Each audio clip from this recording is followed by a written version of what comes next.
안녕하세요. 오늘은 프로젝트 구조와 모노레포 이해에 대해 알아보겠습니다. 대규모 프로젝트에서 여러 패키지를 효율적으로 관리하는 방법을 배워보겠습니다. 이 영상에는 8개의 퀴즈가 포함되어 있으니 집중해 주세요. 먼저 목차를 살펴보겠습니다.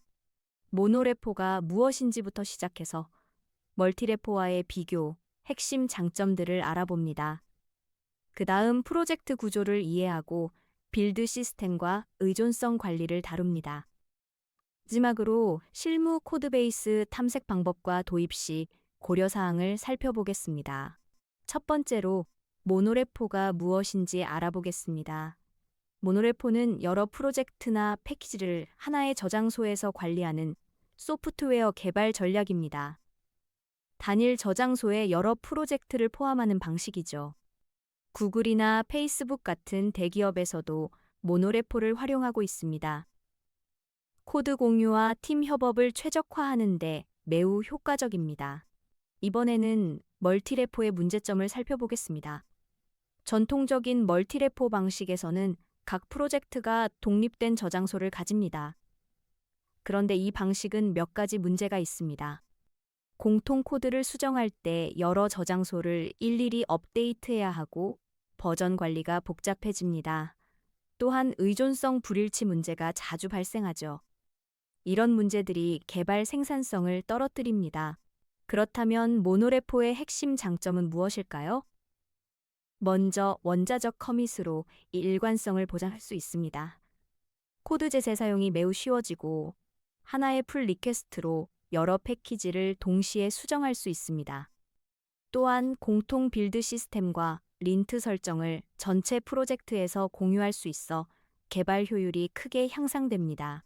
모노레포를 대형 복합 쇼핑몰에 비유하면 이해하기 쉽습니다. 쇼핑몰 안에 여러 가게가 있지만 각 가게는 독립적으로 운영됩니다. 하지만 주차장, 엘리베이터, 에어컨 같은 인프라는 모든 가게가 공유하죠. 모노레포도 마찬가지입니다. 각 패키지는 독립적으로 동작하지만 빌드 시스템이나 린트 설정 같은 개발 인프라는 공유하는 것입니다. 프로젝트 루트 구조를 살펴보겠습니다. 모노레포의 루트에는 전체 프로젝트를 관리하는 설정 파일들이 있습니다.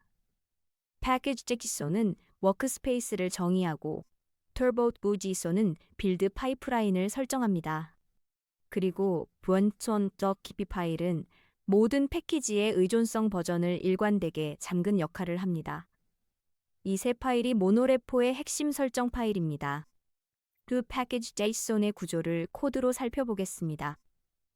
네임 필드에는 모노레포 루트 이름을 지정하고 private를 true로 설정합니다. 가장 중요한 것은 workspaces 배열인데 여기에 packages 폴더의 모든 하위 폴더를 지정합니다. scripts 섹션에서는 turbo run 명령어로 전체 빌드, 개발 서버, 린트를 실행하도록 설정합니다. 이렇게 루트에서 모든 패키지를 통합 관리할 수 있습니다. 이제 packages 폴더의 역할을 알아보겠습니다. packages 폴더에는 각각 독립적인 package.json을 가진 개별 패키지들이 위치합니다. 예를 들어 오픈코드는 메인 애플리케이션이고 플러그인은 확장 플러그인, SDK는 개발 도구 킷입니다. 각 패키지는 자신만의 의존성을 독립적으로 관리하면서도 하나의 저장소에서 함께 관리됩니다. 터보레포 빌드 시스템에 대해 알아보겠습니다. 터보레포는 모노레포에서 효율적인 빌드와 캐싱을 제공하는 도구입니다. 병렬 빌드로 빌드 속도를 대폭 향상시키고 스마트 캐싱으로 중복 작업을 제거합니다. 또한 패키지 간 의존성을 자동으로 분석해서 올바른 순서로 빌드를 진행합니다. 이런 최적화 덕분에 대규모 모노레포에서도 빠른 빌드가 가능합니다. 터보 JSON 설정 파일을 살펴보겠습니다. 파이프라인 섹션에서 각 명령어의 동작을 정의합니다. build 명령은 dependson을 통해 의존하는 패키지를 먼저 빌드하도록 설정하고 outputs의 빌드 결과물 경로를 지정합니다. lint 명령은 출력물이 없으니 outputs를 비워두고 dev 명령은 개발 서버라서 캐시를 비활성화합니다. 이렇게 각 명령어의 의존성과 캐싱 전략을 세밀하게 제어할 수 있습니다. 의존성 관리와 워크스페이스 기능을 알아보겠습니다. 분야의 워크스페이스 기능은 모든 패키지의 의존성을 통합 관리할 수 있습니다. Bun 또는 럭키 파일로 전체 프로젝트의 버전 일관성을 유지하고 중복 패키지 설치를 방지합니다. 떤 뷰니의 빠른 설치 속도 덕분에 개발 환경 구축이 매우 빠릅니다. 워크스페이스를 활용한 의존성 추가 방법을 코드로 보겠습니다. 특정 패키지에 의존성을 추가할 때는 bun added와 cwd 옵션을 함께 사용합니다. 루트의 공통 개발 의존성을 추가할 때는 dd 플래그를 사용하죠. 가장 중요한 것은 워크스페이스 간 참조인데 dependencies의 workspace. 프로토콜을 사용하면 같은 모노레포 내에 다른 패키지를 참조할 수 있습니다. 이렇게 패키지 간 의존성을 깔끔하게 관리할 수 있습니다. 실무 코드베이스를 효율적으로 탐색하는 방법을 알아보겠습니다. 처음 모노레포 프로젝트를 접하면 어디서부터 봐야 할지 막막할 수 있습니다. 먼저 루트의 readme 파일부터 읽어보세요. 그 다음 packages 폴더의 구조를 파악하고 각 패키지의 package JSON을 확인합니다. 마지막으로 turbo JSON을 보면 전체 빌드 흐름을 이해할 수 있습니다. 이런 순서로 접근하면 대규모 모노레포도 빠르게 이해할 수 있습니다. 모노레포의 잠재적 단점도 알아두어야 합니다. 저장소 크기가 증가하면 클론 시간이 늘어나고 CI/CD 파이프라인 설정이 복잡해질 수 있습니다. 또한 터레포 같은 적절한 도구와 인프라가 필요합니다. 따라서 프로젝트 규모를 꼭 고려해야 하며 작은 프로젝트에서는 오히려 오버 엔지니어링이 될 수 있습니다. 구글의 모노레포 사례를 살펴보겠습니다. 구글은 수십억 줄의 코드를 단일 저장소에서 관리합니다. 이는 모노레포가 대규모로 확장 가능함을 입증하는 사례입니다. 하지만 이를 위해서는 적절한 인프라와 도구가 필수적입니다. 구글처럼 대규모 모노레포를 운영하면 팀 협업과 코드 재사용을 극대화할 수 있습니다. 그렇다면 언제 모노레포를 사용해야 할까요? 여러 패키지가 긴밀하게 연관되어 있고 공통 인터페이스 변경이 빈번한 경우에 적합합니다. 또한 팀 협업과 코드 공유가 중요하거나 일관된 버전 관리가 필요한 경우에도 모노레포가 좋은 선택입니다. 프로젝트의 특성을 잘 파악해서 결정해야 합니다. 모노레포와 멀티레포 중 어떤 것을 선택할지 고민해야 합니다. 프로젝트 규모와 팀 상황을 먼저 고려하세요. 모노레포가 만능은 아닙니다. 도구와 인프라가 충분히 준비되어 있는지 확인하고 팀의 개발 문화와 워크플로우도 반영해야 합니다. 무작정 도입하기보다는 신중하게 판단하는 것이 중요합니다. 모노레포를 효과적으로 운영하기 위한 실전 모범 사례를 알아보겠습니다. 먼저 명확한 패키지 경계를 설정해야 합니다. 공통 코드는 별도 패키지로 분리하고 일관된 코딩 스타일을 유지하세요. 그리고 자동화된 빌드와 테스트 시스템을 구축하는 것이 매우 중요합니다. 이런 원칙들을 지키면 모노레포를 안정적으로 운영할 수 있습니다. 패키지 간 임포트 예제 코드를 살펴보겠습니다. Packages OCode의 fpunts 파일에서 @meapp_sdt와 @myapp 플러그인을 임포트합니다. create client 함수로 클라이언트를 생성하고 API 키를 전달합니다. 그 다음 use plugin 함수로 플러그인을 초기화하고 디버그 모드를 활성화합니다. 이렇게 워크스페이스를 활용하면 모노레포 내의 다른 패키지를 마치 외부 npm 패키지처럼 깔끔하게 임포트할 수 있습니다. 학습을 마무리하겠습니다. 모노레포는 대규모 프로젝트 관리를 위한 강력한 도구입니다. 코드 공유와 재사용성을 극대화하고 일관된 개발 환경을 제공합니다. 하지만 프로젝트 특성에 맞는 선택이 가장 중요합니다. 브운과 툴보레포 같은 현대적인 도구를 활용하면 모노레포를 효율적으로 관리할 수 있습니다. 자, 퀴즈 1번문입니다. 모노레포 구조에서 packages 폴더의 역할로 가장 적절한 것은 무엇일까요? 1번 프로젝트의 빌드 결과물을 저장하는 곳. 2번 각각 독립적인 패키지 JSON을 가진 개별 패키지들이 위치하는 곳. 3번 외부 npm 패키지들이 설치되는 곳. 4번 프로젝트 설정 파일들만 모아놓는 곳. 잠시 생각해 보세요. 퀴즈 1번의 정답은 2번입니다. 각각 독립적인 패키지 JSON을 가진 개별 패키지들이 위치하는 곳이 맞습니다. 모노레포에서 패키지스 폴더는 핵심 패키지들이 모여 있는 곳입니다.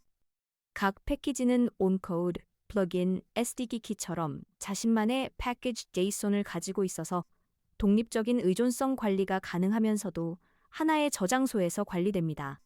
퀴즈 5번 문제입니다. 멀티레포 방식에서 공통 유틸리티 함수를 수정할 때 발생하는 문제점과 가장 거리가 먼 것은 1번 별도 저장소에서 수정 후 버전을 올려야 한다. 2번 npm에 배포하고 각 프로젝트에서 업데이트해야 한다. 3번 프로젝트 간 버전 불일치가 빈번하게 발생한다. 4번 빌드 시스템과 린트 설정을 각 프로젝트에서 공유할 수 없다. 어떤 것이 거리가 멀까요? 정답은 4번입니다. 빌드 시스템과 린트 설정을 각 프로젝트에서 공유할 수 없다는 것이 가장 거리가 멉니다. 멀티레포의 주요 문제점은 코드 공유의 번거로움과 버전 불일치입니다. 빌드 시스템과 린트 설정은 멀티레포에서도 각 저장소에 동일한 설정을 적용할 수 있으므로 공통함수 수정 시 발생하는 핵심 문제점과는 거리가 있습니다. 퀴즈 4번 문제입니다. 모노레포 구조에서 루트 패키지 JSON의 주된 역할은 무엇일까요? 1번 각 패키지의 개별 의존성을 정의한다. 2번 전체 프로젝트의 공통 설정과 워크스페이스 정의를 담당한다. 3번 터보레포의 빌드 파이프라인을 설정한다. 4번 개별 패키지의 버전 번호를 관리한다. 생각해 보세요. 정답은 2번 전체 프로젝트의 공통 설정과 워크스페이스 정의를 담당하는 것이 맞습니다. 루트 패키지 JSON은 워크스페이스 설정을 통해 어떤 폴더가 패키지로 인식되는지 정의하며 개별 패키지의 의존성은 각 패키지 폴더 내의 패키지 JSON에서 관리합니다. 터보레포 설정은 별도 JSON에서 담당합니다. 퀴즈 3번 문제입니다. 모노레포의 비유로 대형 복합 쇼핑몰이 사용되는데요. 이 비유에서 주차장이나 엘리베이터, 에어 같은 인프라에 해당하는 것은 1번 각 패키지의 소스 코드, 2번 개별 패키지의 패키징 야기선, 3번 빌드 시스템이나 린 설정, 4번 패키지스 폴더 구조. 어떤 것일까요? 정답은 3번입니다. 빌드 시스템이나 린트 설정이 공유 인프라에 해당합니다. 쇼핑몰 비유에서 각 가게는 독립적으로 운영되지만 인프라는 공유합니다. 모노레포에서 이 공유 인프라에 해당하는 것이 빌드 시스템, 린트 설정, CI/CD 파이프라인 등입니다. 각 패키지는 독립적인 기능을 가지지만 이러한 개발 인프라는 전체 프로젝트에서 공유됩니다. 퀴즈 9번 문제입니다. 다음 중 모노레포 도입 시 고려해야 할 잠재적 단점으로 올바르게 짝지어진 것은 1번 코드 재사용의 어려움과 의존성 관리 복잡성, 2번 저장소 클론 시간 증가와 CI/CD 파이프라인 설정 복잡화, 3번 버전 불일치 문제와 PR 리뷰의 분산, 4번 패키지 간 격리 불가와 npm 배포 과정 증가. 어떤 쌍이 맞을까요? 정답은 2번입니다. 저장소 클론 시간 증가와 CI/CD 파이프라인 설정 복잡화가 모노레포의 실제 단점입니다. 모노레포의 장점은 코드 재사용 용이성, 의존성 관리 단순화, 버전 일관성 유지입니다. 반면 단점으로는 저장소 크기 증가로 인한 클론 시간 증가와 CI/CD 파이프라인 설정의 복잡화가 있습니다. 따라서 프로젝트 규모와 팀 상황을 고려해서 도입 여부를 결정해야 합니다.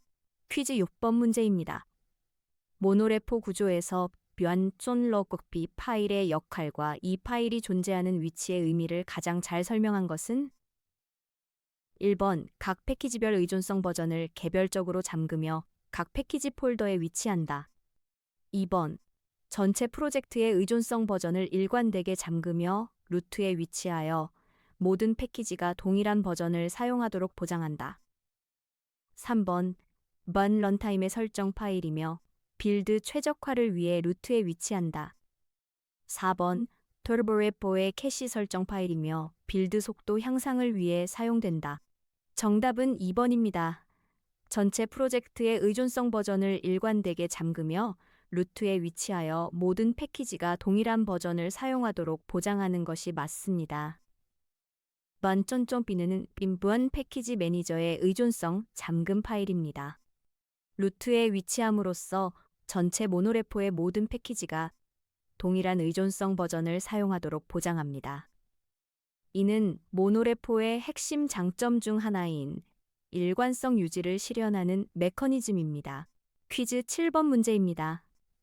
구글이 수십억 줄의 코드를 단일 저장소에서 관리한다는 사례가 시사하는 바로 가장 적절한 것은 1번 모든 규모의 프로젝트에서 모노레포를 반드시 사용해야 한다. 2번 모노레포는 대규모 조직에서만 효과적이다. 3번 적절한 도구와 인프라가 갖춰지면 모노레포는 대규모로 확장 가능하다. 4번 멀티레포보다 모노레포가 항상 우월하다. 어떤 것이 가장 적절할까요? 정답은 3번입니다. 적절한 도구와 인프라가 갖춰지면 모노는 대규모로 확장 가능하다는 것이 핵심입니다. 구글 사례는 모노레포가 대규모로 확장 가능함을 보여주지만 모노레포가 만능은 아닙니다. 중요한 것은 프로젝트 규모와 팀 상황을 고려한 도입 결정입니다. 구글 사례는 적절한 인프라와 도구가 있다면 매우 큰 규모에서도 모노레포가 작동함을 증명합니다. 마지막 퀴즈 8번 문제입니다.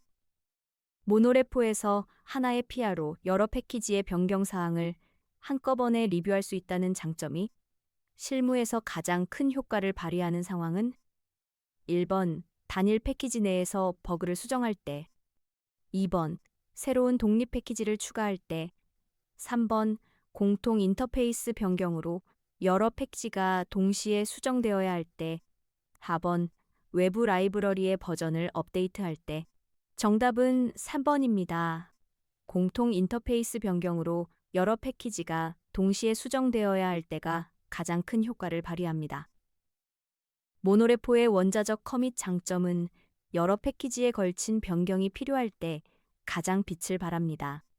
공통 인터페이스가 변경되면 이를 사용하는 모든 패키지도 함께 수정해야 하는데 모노레포에서는 이 모든 변경을 하나의 PR로 묶어 리뷰하고 배포할 수 있어 일관성과 안정성을 보장합니다. 오늘 프로젝트 구조와 모노레포에 대해 배워보았습니다. 모노레포는 대규모 프로젝트 관리에 매우 유용한 도구이지만 프로젝트 특성과 팀 상황을 고려해서 신중하게 도입해야 합니다. 학습해 주셔서 감사합니다.